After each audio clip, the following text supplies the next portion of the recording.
Because love doesn't exist. Episode 40.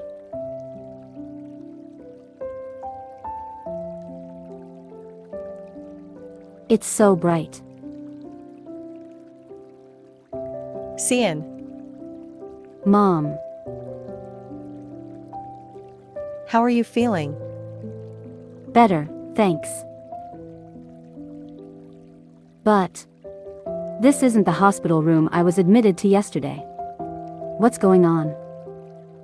The CEO of Midnight Sun Foods somehow knew you were sick and moved you here. After hearing that, I suddenly remembered I had called him between slips of sanity at the emergency room. Grandfather, I'll come see you in a few days, so please make sure you eat and... Siyeon, are you not well? You sound very strange. Did he move me here out of concern after hearing my voice? I thought the room looked familiar.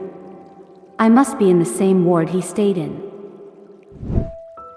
He called out of the blue and asked me to change the hospital you were at, but personally, I wanted to decline. From my parents' perspective, they wouldn't have so easily jumped on the offer made by a complete stranger. But I was afraid you would get worse. She probably accepted grandfather's offer because she was worried my condition would get worse. And there would be little that could be done at a tiny hospital. Oh, you must be hungry. It's a bit early, but what do you say to some porridge? Or is there anything else you want? No, it's fine. I'll eat lunch when they serve it. But you should really eat something before then.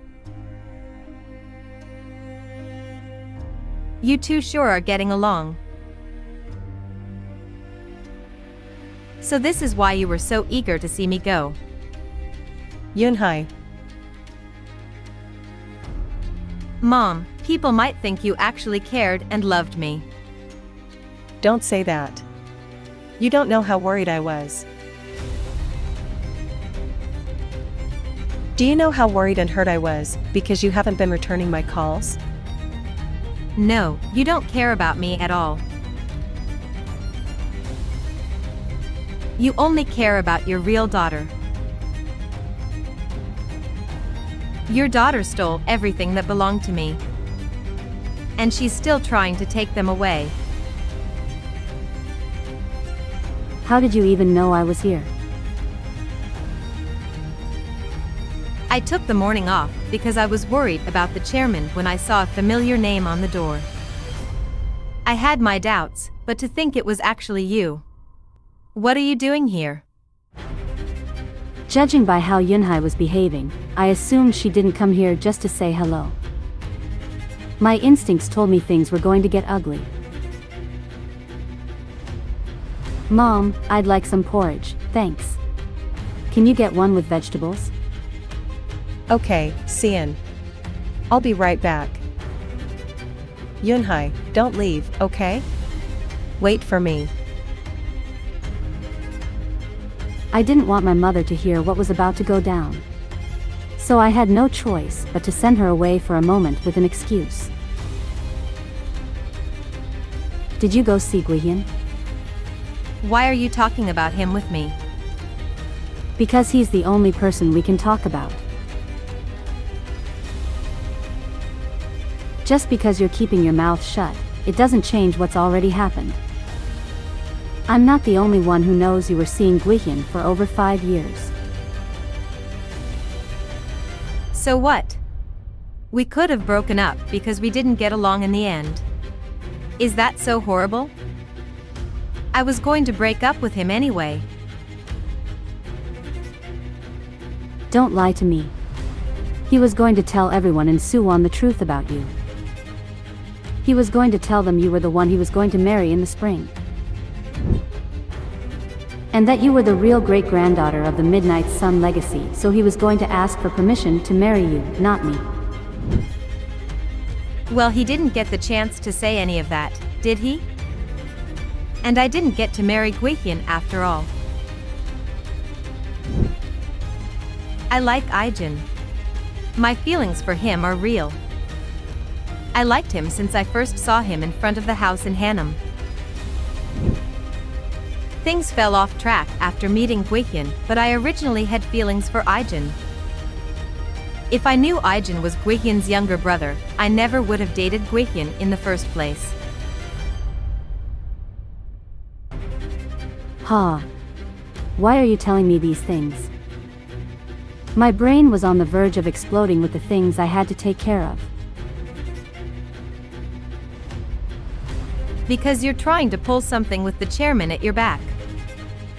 But seeing Eunhye made my insides boil with anger again. But it's too early to start celebrating, Siyeon Choi. My grandma said she was going to go see the chairman and tell him to keep his promise. Great.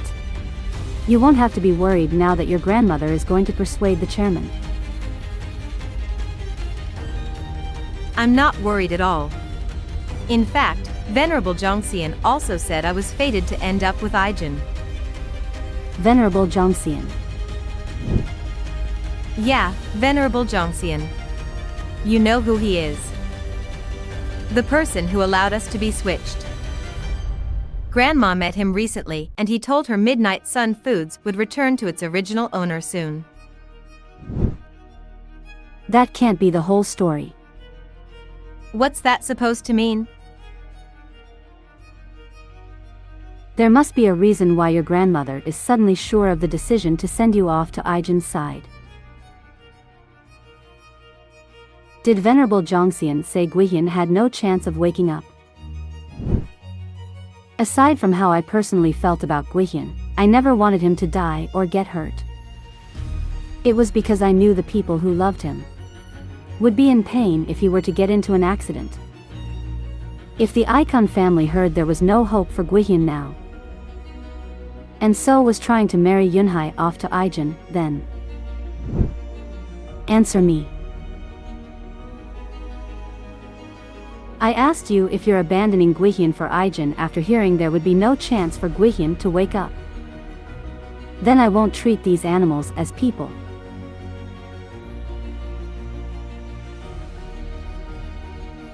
Then I won't treat these animals as people. Yeah, you're right. Venerable Jongseon said an angry ghost of our ancestors has latched onto Gwihyun and won't let go. He also said he could only feel the energy of Midnight Sun's air from one person. And that there would only be one person from now on. And that's Ijin.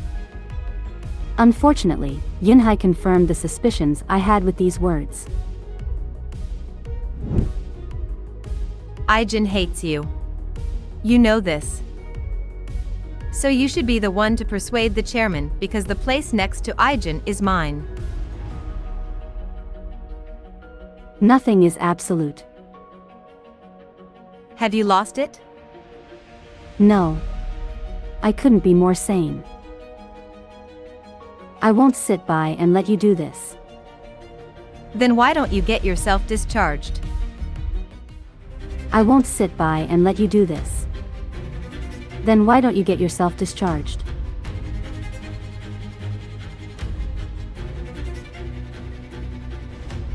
Mom. I left my phone and...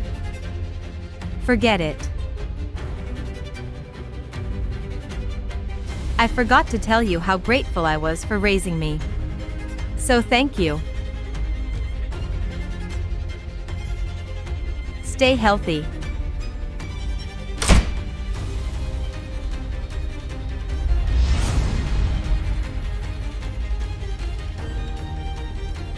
Mom. Mom, are you okay? Empty eyes like she lost the will to live. I knew those eyes. It was the last expression I saw of her in my previous life. No. Don't leave me this time. I can't lose her again. Then I'm going to be all alone again. Please don't end your life as Eunhye Kim's mom again. I lied when I said my days were full of happiness. It was so hard, so painful, that I wanted to die when I opened my eyes in the morning. Because you and Dad were gone, I couldn't take it anymore. So please. While the daughter you raised were surrounded by people who loved her, the daughter you brought into the world was living in hell. So this time, I beg of you, take care of me the best you can so I won't have to live through that again. Please live as Siyeon Kim's mother in this life.